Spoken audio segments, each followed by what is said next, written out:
So okay, so let me ask you a question. So how did you happen to get into music? And even more important question would be, why are you still here?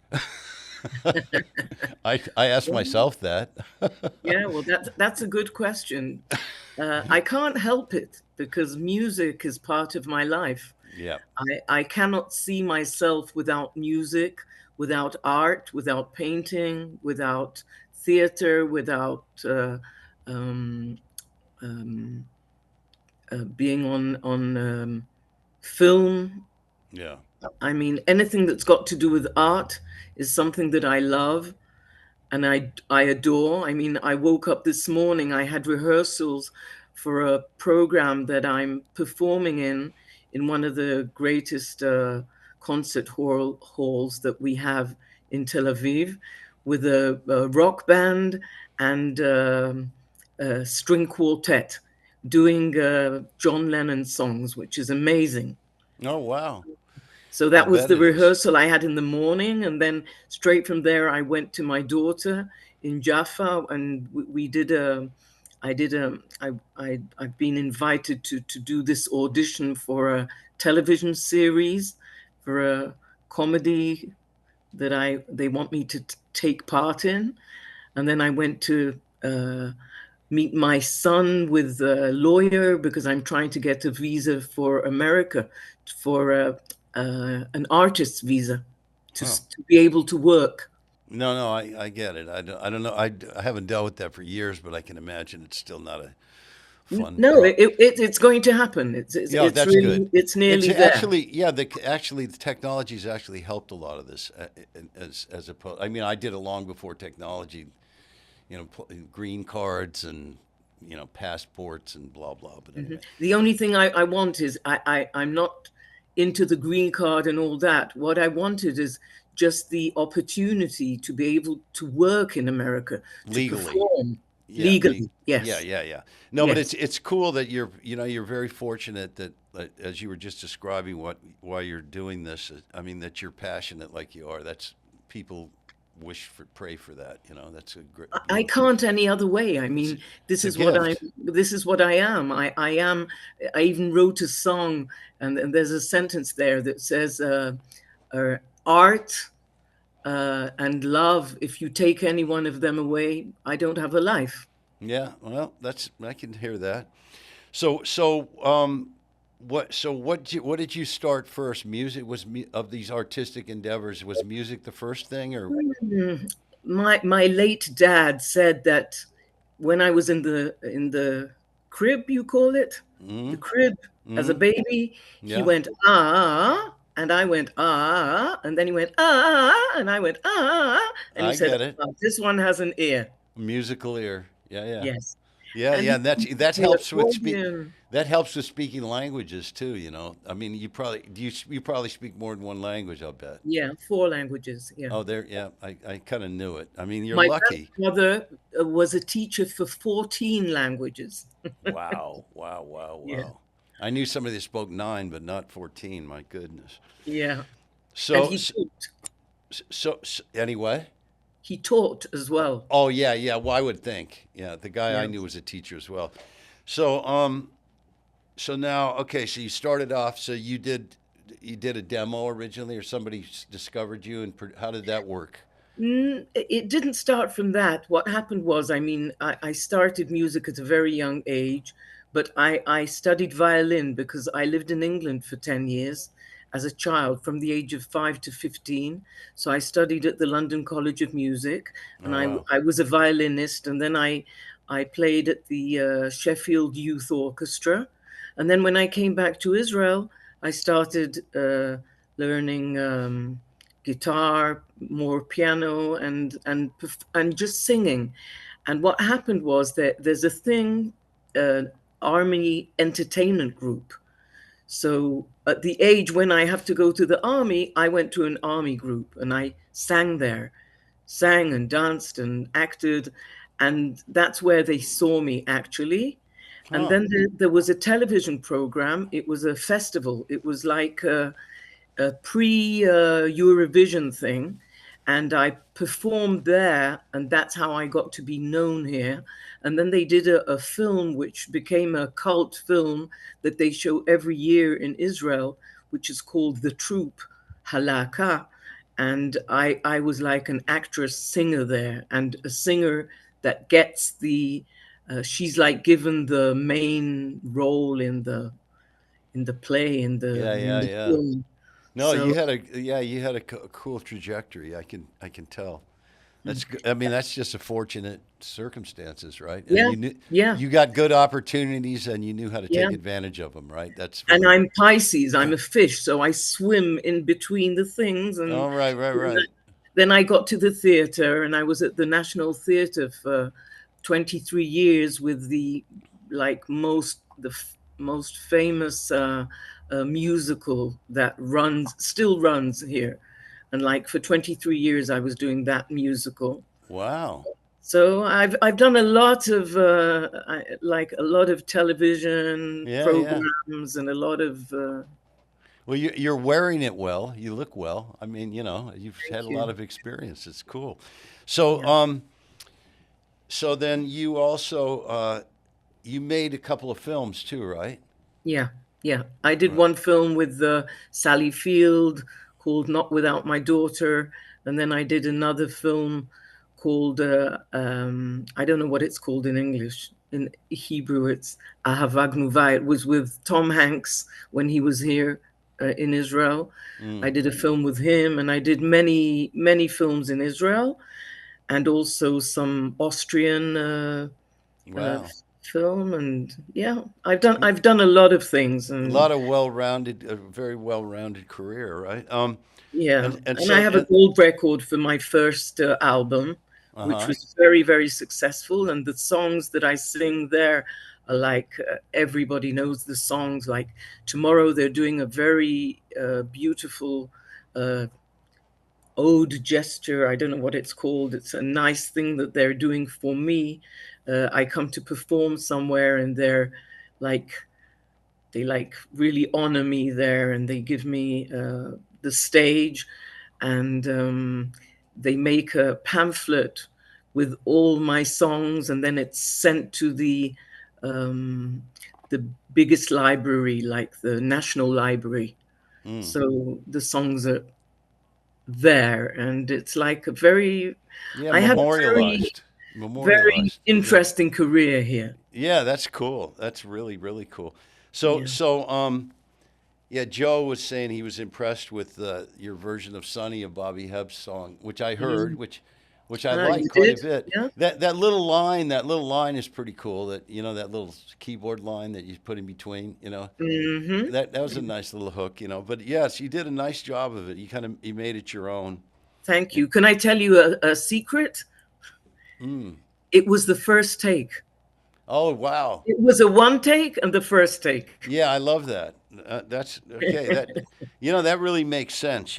Because there was an honesty about it. I was thinking that it wasn't like 100% perfect, but it wasn't imperfect in kind of any annoying sort of way. But I mean, but it wasn't overly perfect either. It was just felt really honest, and that's probably Yeah, why. it was Yeah. kind of experimental. I just went into the studio and had fun, enjoyed it and did it in different ways.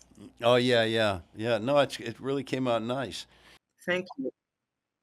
Rob was just in Rockport, where Bobby Hebb lived, and he Mhm. was staying about 4 houses away from where the drummer for the Cars lives. So it's very musical up there in Rockport, and there's a little Mm, connection. great. Yeah, yeah. So, and then the other thing I would think is with speaking all these languages and everything, you probably tour around the world and stuff to an extent, right? I would love to. Uh, That's something I would love to do. I haven't done that a lot. I have oh, performed in a few places. I had a very wonderful performance in Toronto, and I had great reviews on that performance. mm, And then I did in Bulgaria, and I did London. Uh, Last year, I performed in London a few times at uh-huh, the Camden Club, right. and Yeah, I want to tour, and I want to tour legally. Right. Yeah. That's Yeah. why And the that's why I'm doing the visa. Yeah, for the artist states. visa. Yeah, Yeah. Yeah. Yeah. That's good. yeah. That's good. So, and then I also heard that you were covering the Beatles, and I thought, that's a pretty bold Mm. move. I mean, I mean, Yeah, actually, that's amazing. I mean, for me, it's like such a pleasure because I was brought up in England, and actually, I was asked to do a lecture about my life, and what I did was I took Nowhere Man, I took John Lennon, and uh, and in a film we showed the film Nowhere Man, and before that I spoke about my life in England, and then people saw how the things that I went through in life as a child are things that John Lennon went through in oh, life. oh wow, Yeah, so that's that's cool. amazing. And suddenly, about before the corona, there was this group called Beatlemania that have been I performing for many remember. Yeah. years. Yeah. They're Yeah. in Israel. They're a great group, and they like dress like them, and they have, the scene behind them. It's like psychedelic, beautiful things on stage. And I saw them and I said, listen, I do some Beatles songs in my performances. I would love to, you know, sing with you sometime if possible. That was before the corona. And then 3 years went by, and suddenly I got a phone call about a year and a half ago, and they said, would you like to come and sing with us? And I said, I'd love to. And Oh. since I came to sing with them, they take me now all the time to their performances. Oh, that must be great. It's great because I've seen it's lovely. yeah, I've seen a film of them, and they're quite good. I mean, it's They like, are. yeah, that's a really They cool thing to are. do. They Yeah. are good. Yes. Yeah. And apart from them, there's a group now doing John Lennon songs. And they heard me singing and they also asked me to come perform with them. And now we're doing a whole tour together doing the John Lennon songs. So I'm Oh, doing the that which Beatlemania as well. that's what you were mentioning earlier, right? When you mentioned Yeah. that you're, yeah, right. With a Oh, string quartet, yeah. That. which is Oh, yeah. beautiful. Oh, it sounds Yeah. great. That sounds Yes. really great. Yes. That's beautiful. Well, good. So, Joe, I think is there anything else you want to talk? Oh, well, I met you because you came here to America and you wanted Hmm. to meet Jimmy Miller. And that's Right. how we met. And Jimmy was out in Colorado or something at that time. But how did you hear about Jimmy and I? I don't remember I really don't remember how we got to meet. But what we did was we went in the studio and cut brown sugar. Yeah, Hey, like I dance mix, think I'll I play you. wrote a letter. I think I heard about you and I wrote a letter and you said if you ever come down to Boston or wherever, just phone me and come down maybe into the studio. And when I came to America, I phoned you and you said come over and I got into the studio and then you asked me to get in and I sang Brown Sugar. It's, And Jimmy was there too. no, no. Oh, Jimmy oh, was in Colorado with Joey Steck. oh, oh. And Joey Steck was a guy he had on Playboy Records way back when. And at the end of his life, Jimmy was with Joey, and then his life ended. see. But we had fun, and we've been friends ever since. That's cool. And I just think you're one of the most amazing artists. And I wanted you to meet Rob because you wanted to meet Jimmy. Rob was Jimmy's engineer on Goat's Head Soup. Mm. And then Rob co-produced Bridges to Babylon for the Stones. Wow. Well, first Yeah. of all, I would love to, when I come over to America, I would love to walk into the studio and sing. And if you could like be the producer, that would be a dream come true. Well, the time will tell on that front, but you never know. It's possible. I Yeah. wanted you Life, guys to meet life has anyway. its surprises, you know? Yes, absolutely. That's the Yeah. best part. I think there'd be a certain magic between you two because you've got an earthy, beautiful sound, and he Yeah. does the band and the earthy sounds. Bonnie Raitt, and I love Jennifer Warrens, and so Rob's got that vibe. He makes magic. Yeah, I've heard he's a genius. Well, It's a shame I just can't see you, you know? oh no, I didn't know. Oh, sorry. You'll see it on the video. Where's there's a camera on me? Oh, it's over there, huh? Yeah, the Yeah, camera's on you in this. I see you, but I don't see Joe. Oh, good. Joe. Oh, that's okay. Yeah, you'll see Joe later. You've seen me before. Yeah. And I didn't. It's good. haven't been looking at that, so that's probably better.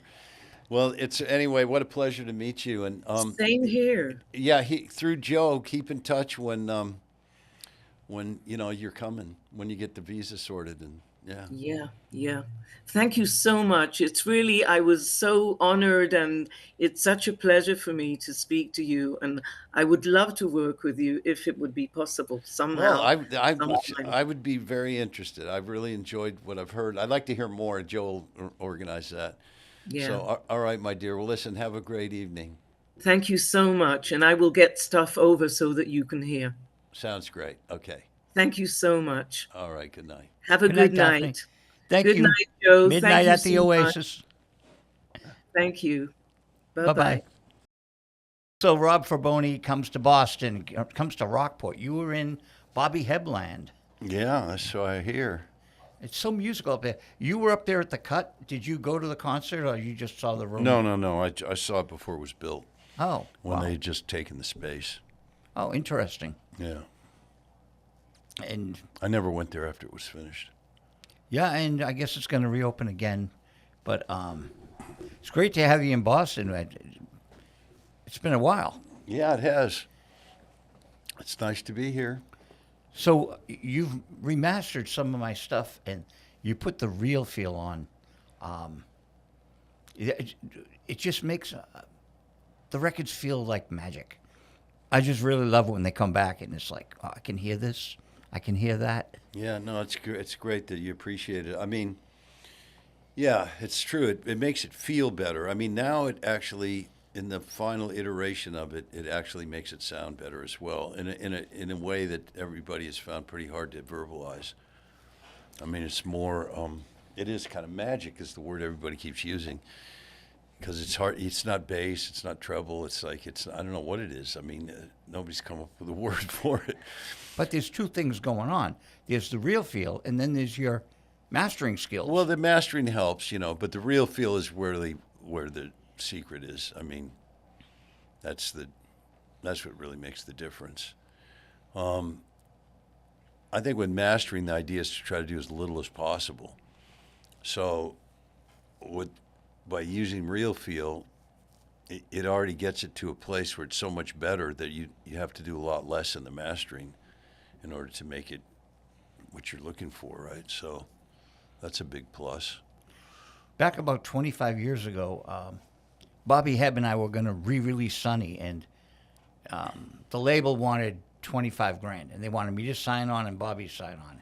And I'm like, what? And they were doing this to Buzzy Linhart, $18,000 at another label. And it's like, so what happens is Spanky and our gang and some of the great classic rockers, they're just pressing their own records and they leave them alone, But Buzzy's lawyer resequenced, I guess he found some law where he could resequence one of the albums and they could put it out legally because it was a new product with a new name, and they resequenced, and he was very by the book. So that was really clever. Never heard of that. That's interesting. Yeah, I Yeah. can see where you could get the loopholes happening there. Yeah. So all of a sudden I get a phone call from Heather Witten at Uni, and they were doing something called Hippo, kind of like reflecting Rhino. Mm-hmm. And they did Genya Raven and Bobby Hebb, and they had me write the liner notes. So we get the record back, and Bobby calls me up. Did they remix my record? I said, I thought so. I really thought so. It's not remixed, it's the mastering.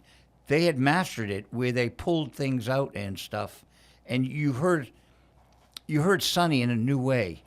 And I think some mastering engineers like to push the envelope when they can. Well, yes. I mean, there's times when you got guys that really want to put their fingerprint on it. I mean, just because, maybe not for a good reason. But then you got these other situations like that thing, and there was on that radio show I did for XRT, which the Papa's got a brand new bag, you know, that it was sped up and the mastering reverb was put on it. I mean, it you know, and the reason it was sped up in the mastering was they cut it the day before. They had just gotten off the road. James Brown thought the band was tired and said to the mastering guy, "Listen, can you speed this up? Everybody was tired last night." Just based upon just that thought of everybody was tired. And then they put reverb on it, and when you hear it without, it's like it wouldn't have been the hit record that it was. I mean, those two things were significant, and it was done in the mastering.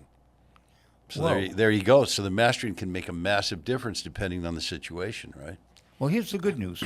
If we paid that 20 grand, they wanted me to use the Japanese release of Sonny, which Bobby bought me, and I got it, and it's like, it feels like a drape is over the record. It must have been a third generation CD copy. Oh, it's a Japanese, it's not in Japanese. It's a Japanese pressing of the a Bobby Japanese Hebb pressing was the only performance. version of Sonny out. I see. They had it out in Japan. And it was many generations down the line or It something. sounded like to my ears, and I'm like, okay, the woman, and I'll tell you a funny story too. The woman is like, oh yeah, use the Japanese pressing. They don't have the pressing to give me, so Heather Witten and the other fellow that did the mastering did us a favor because Bobby and I both approved of it. It sounded great, and now there's something real out instead of the Japanese master.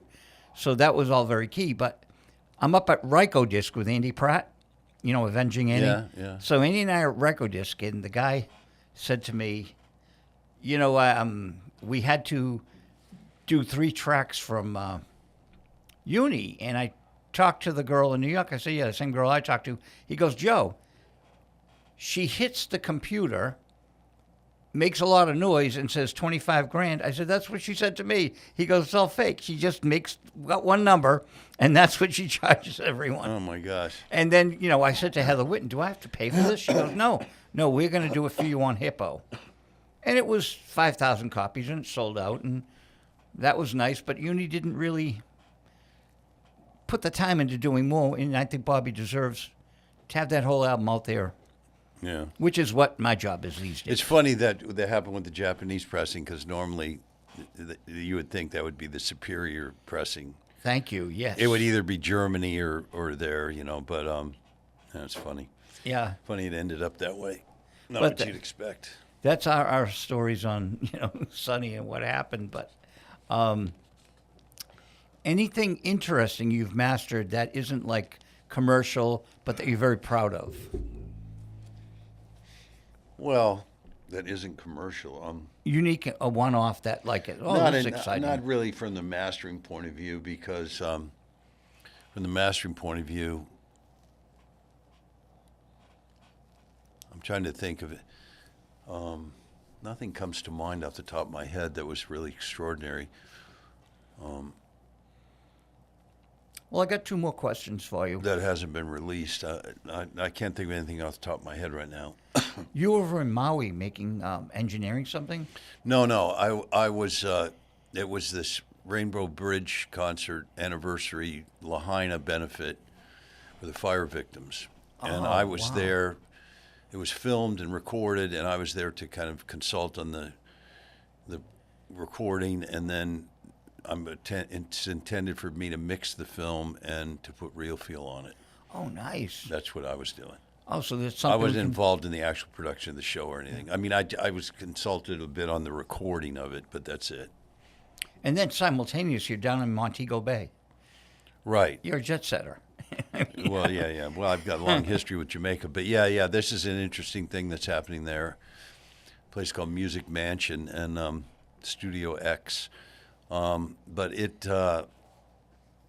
going to be a world-class destination studio. It's on its way, and then we're also doing like a workshop, intensive, like a 3-4 day thing where it's all expenses. All inclusive, except for the transportation, the airline flight. Other than that, so 8 people at a time. So that's another thing. And then I'm meeting Zach Starkey down there in Port Antonio next week, or the following Monday, actually. And he's wanting to do a studio there, too. So, maybe 2 going at once. That's amazing. Yeah, it is. It's good. I like going there, so twist my arm. Westport, Connecticut, my final question. There's a library, and they have a Rob Fraboni room. Well, what it is yeah, there's a library that was built in 1988, and it's Fairfield County is the wealthiest county in the country, and they overdid it when they built the library, and it put a giant, like there's a 90-foot ceiling or 80-foot ceiling in there, and you could pull a 747 in there. It's that big, and so there were the aisles with the books. There were like 12 feet between the books, and there was 50-something feet of airspace above the books. It was like a crazy thing. And then downstairs there was that it was not underground. It had a nice view of the river. The downstairs does, and this guy came from the Midwest and had this repurposed the library and took all the books and everything, put them downstairs, made it like a regular library with normal size aisles and a 10-foot ceiling and whatever, and then made this into a multi-purpose, multi-use space, the big room. And then I designed a audio control room there, and then I brought some guys in. Then we did a broadcast quality video control room as well. So it's got video and audio broadcast quality. Totally amazing. In the library. Yeah, it's great. It turned out to be very successful. It's been a real success. Wow. Well, thank you for being on the show tonight, and all the way from New York. Yeah, well, you're welcome. Thank you. I love your show. And we like Dom, It's nice to our be here. engineer. Yeah, give a shout out for Don here, everybody. Yay. And my producer, Paul Norman, is back producing. He hasn't produced me in a year. But it's the team, and thanks, Mr. Fraboni, and see you soon. All right.